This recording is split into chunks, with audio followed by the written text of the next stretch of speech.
আজ তোমাদেরকে একটু আমার ঠাকুর ঘরটা দেখাই। এটা হলো গুরুদেব, আর এদিকে তো চিনতেই পারছো, বলার কিছু নেই। এটা আমার ছোট্ট একটা মন্দির।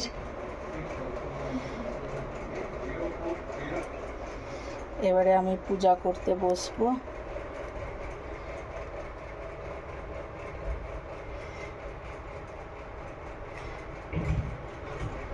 এখানে সব ঠাকুরই আছে।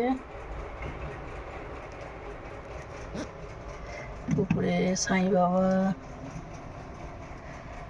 এদিকেও আছে গুরু দাদু, গুরুমা।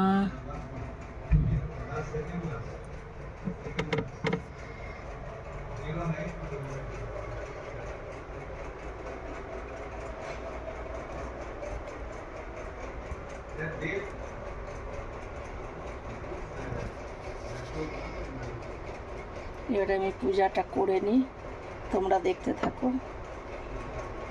তো আমার পুজো করা হয়ে গেছে, আমি এখন ভিডিওটা এখানেই শেষ করছি।